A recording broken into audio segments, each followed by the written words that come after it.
Hello students. आज की इस वीडियो में कार्बन का चैप्टर स्टार्ट कर रहा हूं, कार्बन एंड इट्स कंपाउंड्स। इसे बिल्कुल बेसिक लेवल से स्टार्ट करके चलते हैं, ये मान के कि स्टूडेंट्स को इसके बारे में कुछ भी नहीं पता, तो उसके बाद इसके एंड तक first of all NCERT part and then extra questions cover करेंगे। देखिए, सबसे पहले स्टार्ट करें elements. You know it very well, they are classified as metals and non metals.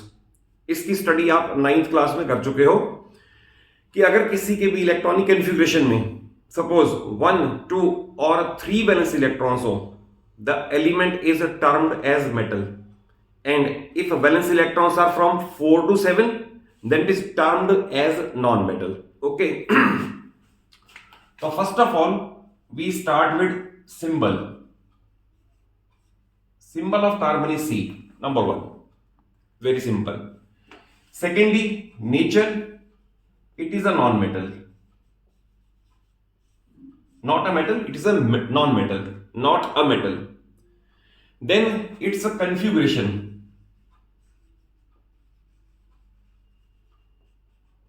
तो कन्फिग्रेशन से पहले आपको पता होना चाहिए इसका एटॉमिक नंबर कितना है। तो atomic number of carbon is equal to 6. Then what should be configuration? तो कन्फिग्रेशन आपको पता है KLMN, यानी किस शेल्स में कितने इलेक्ट्रॉन्स डिस्ट्रीब्यूटेड है, दैट इज कॉल्ड कन्फिग्रेशन. अगर कोई ये पूछ ले what is the meaning of electronic configuration, it means the arrangement of electrons in various energy shells is called its electronic configuration. तो first of all 2, because K shell has capacity to accommodate 2 of electrons. ये 9th में आप पढ़ चुके हो. And then remaining 4 इसके अंदर आ जाएंगे. तो there are 4 valence electrons in its L shell. तो configuration is 2, 4. Then इसका आता है what about its position in periodic chart. तो पीरियोडिक चार्ट का भी चैप्टर अभी नहीं कवर होगा, बाद में वो भी आ जाएगा. तो पीरियोडिक चार्ट भी बता दूं क्या है. Basically the classification of elements so that similar properties वाले एलिमेंट्स सेम ग्रुप में फॉल करें, इट इज कॉल्ड क्लासिफिकेशन. और सिंपल लैंग्वेज में समझना हो, अगर सपोज एक ही क्लास के अंदर 6th, 7th, 8th, 9th, 10th के स्टूडेंट्स बैठ जाएं, तो कोई भी टीचर किसी को भी प्रॉपरली गाइड नहीं कर पाएगा. रीजन बीइंग हर एक के टॉपिक्स अलग अलग हैं. तो हमने क्या कर दिया, ग्रुपिंग कर दी कि ये 9th के स्टूडेंट्स हैं, ये 10th के स्टूडेंट्स हैं. It is called grouping. तो जिस तरह से क्लासेस की ग्रुपिंग कर दी है, इस तरह से एलिमेंट्स की भी ग्रुपिंग की हुई है, which is called periodic classification of elements. तो किसी भी एलिमेंट की पीरियोडिक चार्ट में पोजीशन जज करने के लिए फर्स्ट ऑफ ऑल कन्फिग्रेशन पता होना चाहिए. उसके बाद आप ये काउंट करो नंबर ऑफ शेल्स ऑक्यूपाइड, 1, 2, 3, 4 कितने शेल्स ऑक्यूपाई हुए हैं.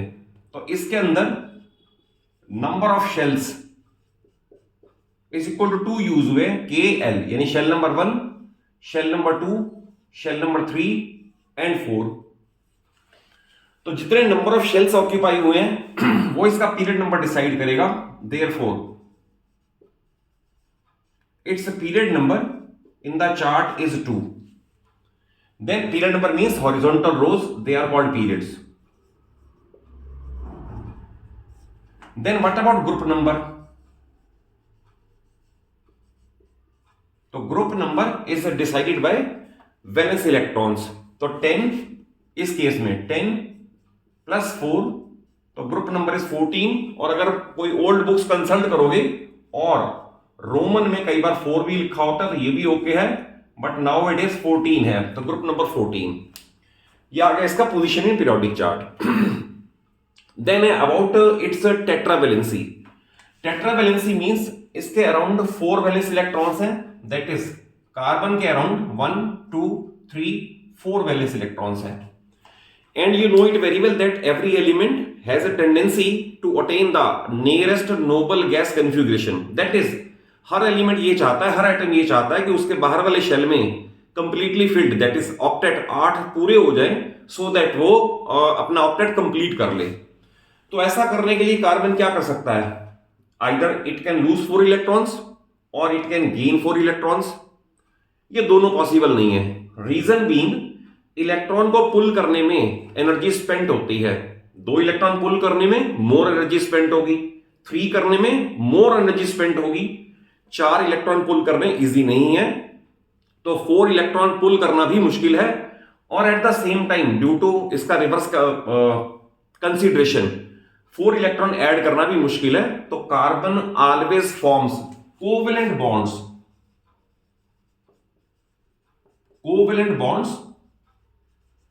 Bye sharing of electrons.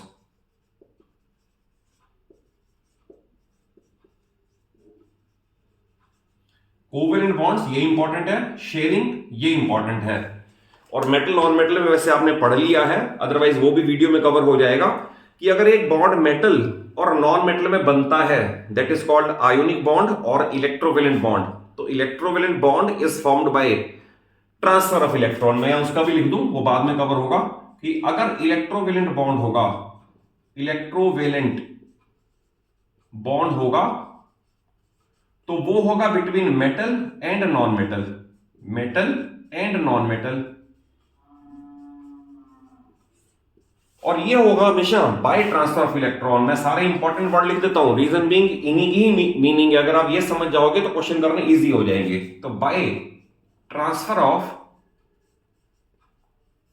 Electron और इलेक्ट्रॉन्स।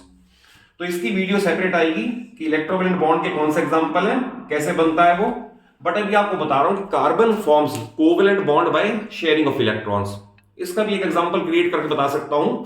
जैसे सपोज यही केस लिया हमने, लेट अस से कार्बन, तो कार्बन के अराउंड 4 वैलेंस इलेक्ट्रॉन्स हैं, and you know it very well that hydrogen का 1 इलेक्ट्रॉन है, 1 वैलेंस इलेक्ट्रॉन।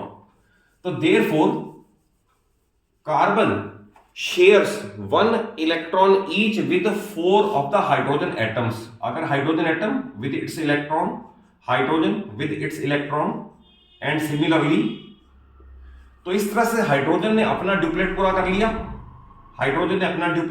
लिया, इस तरह से इधर भी और इधर भी, और सेंट्रल कार्बन एटम ने एक एक इलेक्ट्रॉन सबसे शेयर करके अपना ऑक्टेट पूरा कर लिया।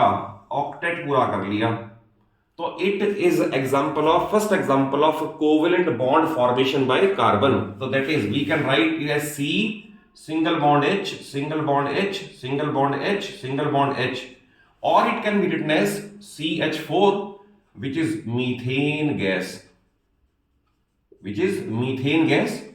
इसका और नाम भी है, it is also called marsh gas, reason being it is found in marshy areas। It is also called natural gas। Why? Because it is found naturally along with petroleum reserves in the earth crust। तो carbon की tendency covalent bond बनाने की है। इसके बाद carbon के 2 isotopes हैं।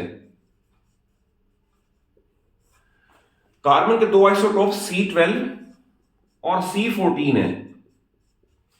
C12 और C14 मींस जो C12 है, C12 उसके अंदर number of proton plus neutron ये है, और C14 number of proton plus neutron. तो P प्लस N इसमें 14 है और इसमें P plus N is equal to 12 है। इनके भी अलग अलग नाम है। C12 यानी कार्बन का 12 वाला, it is called normal carbon atom. यानी जितना भी आप कार्बन पढ़ोगे बॉन्डिंग पर्पज से, जितने भी केमिकल कंपाउंड पढ़ोगे, सब के अंदर C12 का यूज होगा।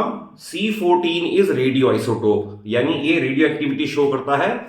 इसका रीजन क्या है कि अगर नंबर ऑफ न्यूट्रॉन प्रोटॉन से काफी ज्यादा हो जाए, यानी एक रेशो भी है इसके अंदर, अगर उस रेशो एक्सीड कर जाए तो न्यूक्लियस डिसइंटेग्रेट्स एट इट्स ओन, यानी न्यूक्लियस अपने आप टूटता है, डिसइंटेग्रेट होता है और उसमें से रेडिएशंस निकलती हैं। Such an isotope is called radio active. तो कार्बन का C14 रेडियो एक्टिव है। तो फर्स्ट वीडियो में सिर्फ आपको मैंने एक कार्बन का इंट्रोडक्शन दे दिया कि कार्बन का symbol C, secondly non metal, configuration 2,4, position in periodic chart, क्योंकि 2 शेल्स ऑक्यूपाइड हैं। अगर सपोज मान लो 3 शेल्स ऑक्यूपाइड होते, लेट अस से पोटेशियम, तो हम लिखते 2881, 4 शेल ऑक्यूपाई होते तो उसका पीरियड नंबर 4 बनता। सिमिलरली अगर मान लो को मैं लिखता सोडियम 281, 3 शेल ऑक्यूपाई होते तो पीरियड नंबर 3 होता। पीरियड नंबर इसका मैंने बताया क्योंकि 2 शेल्स ऑक्यूपाई हुए हैं, period number 2। Then group number मैंने बताया, ग्रुप नंबर इसके अंदर 10 ऐड करके या तो रोमन में 4 लिख दो या 10 + 4 14 लिख दो। देन मैंने आपको ये बताया कि कार्बन की कोवलेंट बॉन्ड बनाएगा कार्बन, आयोनिक बॉन्ड नहीं बनाता क्योंकि इसके पास 4 वैलेंस इलेक्ट्रॉन है। Due to energy conservation it is neither possible for carbon to lose 4 electron nor it is possible to gain 4 electrons. Therefore carbon always forms covalent bond by sharing of electron. Sharing का example एक आपको दे दिया, methane molecule का, CH4 का। इस तरह से carbon की 4 हाइड्रोजन एटम से जब शेयरिंग हो जाएगी तो कार्बन का ऑक्टेट भी पूरा हो जाएगा और हाइड्रोजन के ड्यूप्लेट भी पूरे हो जाएंगे। देन मैंने लास्ट में इसमें बताया कि कार्बन के 2 आइसोटोप्स है, एलोट्रोपिक फॉर्म्स में है, वो बाद में आ जाएंगी। तो 2 आइसोटोप्स हैं, C12 और C14। तो पहली बात तो ये भी पता होना चाहिए, अगर कोई ये पूछ ले what are isotopes, what are isotopes, ये भी डेफिनेशन आपकी 9th में कवर्ड है।